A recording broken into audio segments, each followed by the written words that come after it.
네, 안녕하세요. 우리는 최대 8시간, 최소 6시간 만나더라고요. 그래서 이번 주, 다음 주까지 유리수와 소수를 배우고, 네, 두 번째 7월 달에 왔을 때 방정식의 활용을 배울 거예요. 그리고 온라인 수업에서 좌표평면을 배울 건데, 좌표평면은 굉장히 중요한 파트니까 좌표평면을 정확하게 한번 배워볼게요.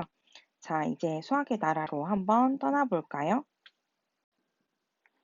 은수는 이런 고민에서부터 시작했어요. 10,000원을 빌렸어. 500번 빌렸어. 그럼 어떤 현상이 일어날까? 500만 원은 나한테 들어온 거라고? 두 번째, 나한테 있었던 것이 없어졌어. 없는 것보다 더 작은 것들이 있을 수 있을까?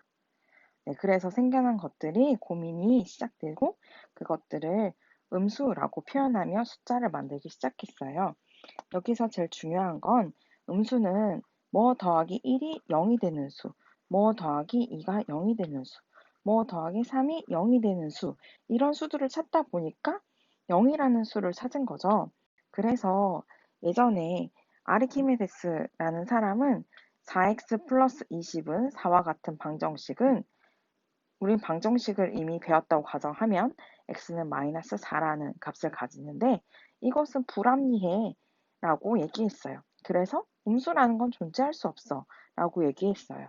자, 그럼 우리가 이번 시간에 복습할 음수는 과연 어떻게 생각해야 되는 걸까요? 정수와 유리수 처음 단원을 한번 살펴봅시다. 각 기온의 도시, 민진의 가족이 여행을 떠나는 날 9시에 각 도시의 기온을 나타낸 거예요. 부산은 5도, 서울은 마이너스 3도예요. 자, 마이너스 3도는 뭘 뜻하는 거죠? 맞아요. 서울의 기온이 영하 3도라는 걸 말하는 거예요. 자, 그럼 아침 9시 기온이 영하 도시를 말해 볼까요? 맞아요. 백령도, 서울, 춘천, 대전, 청주. 그럼 질문. 청주와 백령도는 몇 도 차이가 나는 걸까요? 자, 어떻게 계산해야 되는 걸까? 네, 이런 것들이 궁금해졌습니다. 자, 생활 주변에서 음수가 사용되는 예를 한번 찾아 이야기해 볼 건데, 어, 4 곱하기 4 빙고 게임처럼 할 거예요. 자, 빙고판을 채워볼 건데, 빙고판에다가 뭘 채울 거냐면, 예를 들어서 마이너스 2다 라고 얘기하면, 친구가 2개의 사과를 가져갔어 라고 얘기한다던가, 플러스 5다 라고 하면, 어제보다 5분 일찍 도착했어 라고 실생활 속에서 있는 정수와 유리수에 대해서 한번 고민해 볼 거예요. 분리수거 해봤죠? 우리는 정수가 아닌 유리수로 분리수거를 할 수 있는데 자연수를 뭐라고 하죠? 맞아요. 양의 정수라고 하고 자연수가 아무것도 없는 걸 0이라고 하고 자연수에 부호를 붙여서 마이너스를 붙인 걸 음의 정수라고 얘기해요. 분수인 것 중에 정수분의 정수로 나타내는 분수를 유리수라고 얘기할 수 있습니다. 자, 유리수의 대소관계를 볼 건데요. 유리수의 대소관계를 보려면 어떤 게 중요하냐면 절대값이 중요해요. 자, 선생님이 지금 이 자리에 서 있어요. 왼쪽으로 3칸 가는 것과 다시 와서 오른쪽으로 3칸 가는 것과 아까 처음에 있었던 것과 몇 칸 떨어져 있다고 얘기할 수 있나요? 왼쪽으로 가도 3칸, 오른쪽 가도 3칸이라고 얘기할 수 있겠죠? 이렇게 어떤 기준점을 바탕으로 얼마큼 떨어져 있느냐를 물어보는 것이 절대값이라고 얘기해요. 자, 활동 1번. 비상구 안내 표지판에서 50m 표지판으로부터 왼쪽으로 50m 떨어진 비상구가 있다는 뜻인데 30m의 뜻은 무엇일까요? 맞아요. 30m는 비상구 표지 안내판으로부터 오른쪽으로 30m 떨어진 지점에 비상구가 있다는 거죠. 자, 그럼 비상구 안내 표지판으로부터 가까운 비상구로 대피하려면 어느 쪽으로 대피해야 하는지 말해볼 수 있어요. 어느 쪽으로 대피해야 돼요? 짧은 쪽으로 대피해야 되죠. 절대값.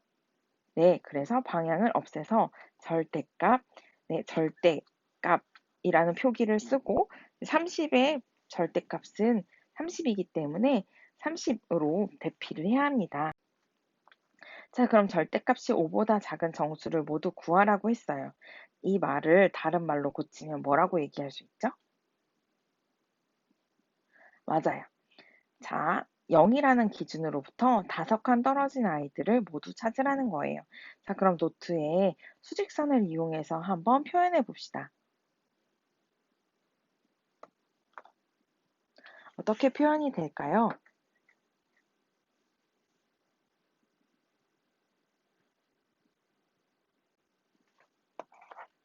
자, 일단 기준점을 잡아야 돼요. 선생님은 기준점을 0으로 잡았고, 네, 5보다 작은 정수를 구하라 그랬으니까 왼쪽으로 하나, 둘, 셋, 넷, 5칸을 갈 거고, 오른쪽으로도 하나, 둘, 셋, 넷, 5칸을 갈 거예요. 자, 그러면 절대값이 5보다 작은 정수를 모두 구하라. 이 안에 있는 모든 정수를 말해주면 되겠죠? 그래서 작은이니까 네, 포함되지 않는 이 숫자 를 쓰는 거예요. 마이너스 4부터 4까지 쓰면 되겠죠. 자, 절대값이 5보다 작은 정수를 우리는 문자를 배웠기 때문에 문자를 이용해서 이제 쓸 수 있어요. 뭐라고 쓸 수 있죠? 아, 모든 정수를 미지수 x라고 둔다면 x의 절대값이 5보다 작은 아이들을 풀 거야 라고 쓸 수 있겠죠? 자, 그러면 5보다 작은 숫자들은 누가 있어요? 4가 있고 3이 있고 2가 있고 1이 있고 0이 있어요. 절대값 x가 4가 되는 값은 x는 맞아요. 플러스 4와 마이너스 4. 0으로부터 4칸 왼쪽으로 떨어진 것과 오른쪽으로 4칸 떨어진 게 있겠죠? 유리수의 덧셈을 한번 살펴볼게요. 바둑돌을 이용해서 정수의 덧셈을 바둑돌로 계산하고 싶었어요. 검은 바둑돌 1개와 검은 바둑돌 3개를 합치면 검은 바둑돌 몇 개가 되죠?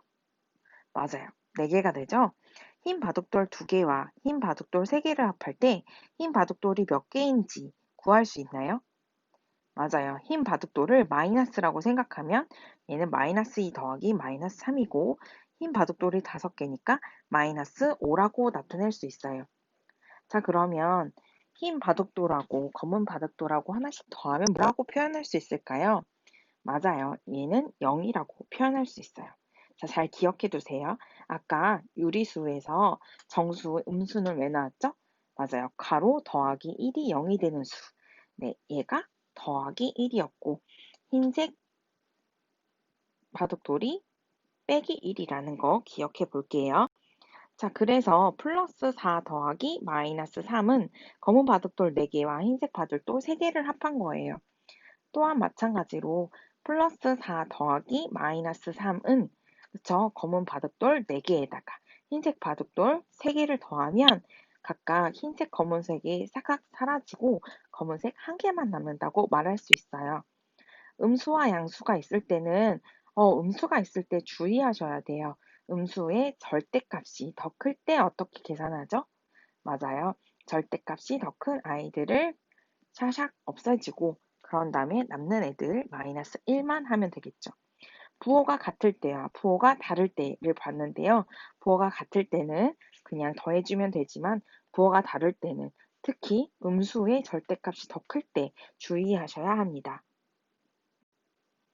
수직선에서도 볼 수 있어요. 오른쪽으로 이동한 거리를 양수로, 왼쪽으로 이동한 거리를 음수로 생각하면 정수의 덧셈은 다음과 같이 플러스 1, 플러스 3은 플러스 4로 오른쪽으로 4칸 갔다고 할 수 있고 마이너스 2, 마이너스 3은 마이너스 5로 왼쪽으로 5칸 갔다고 할 수 있어요.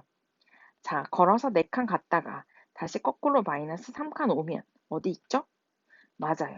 한 칸에 있죠? 마찬가지로 왼쪽으로 3칸 갔다가 오른쪽으로 2칸 가면 어디 서 있어요? 왼쪽으로 한 칸 서 있죠. 이것을 수식으로 이렇게 나타낼 수 있습니다. 덧셈의 기호를 발견한 사람은 독일의 수학자 비트만이란 사람이에요.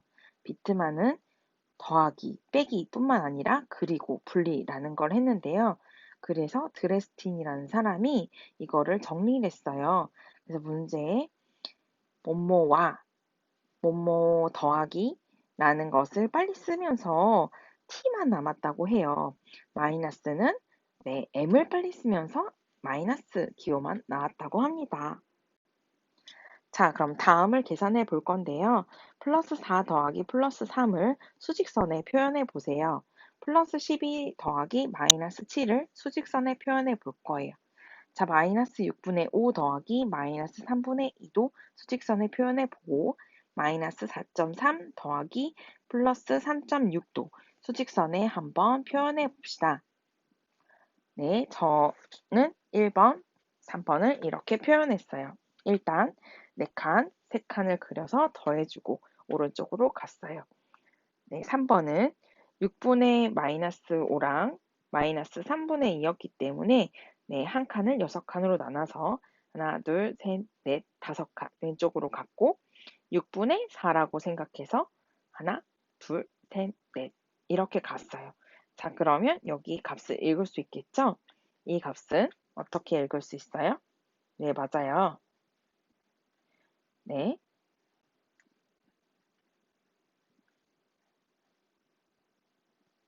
네, 한 칸 먼저 갔었고, 그리고 나서 남는 칸에 네, 반을 갔죠.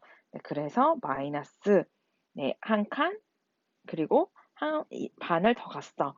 그래서 얘를 2분의 3, 그리고 왼쪽으로 갔으니까 마이너스를 붙일 수 있죠. 2번과 4번은 여러분이 한번 해보도록 하겠습니다. 자, 유리수의 뺄셈, 정수와 유리수의 뺄셈의 원리를 이해하고 그 계산을 할 수 있어요. 덧셈과 뺄셈의 관계, 오른쪽은 자연수의 덧셈식을 뺄셈식으로 나타낸 것인데요. 자연수에서와 같은 방법으로 정수의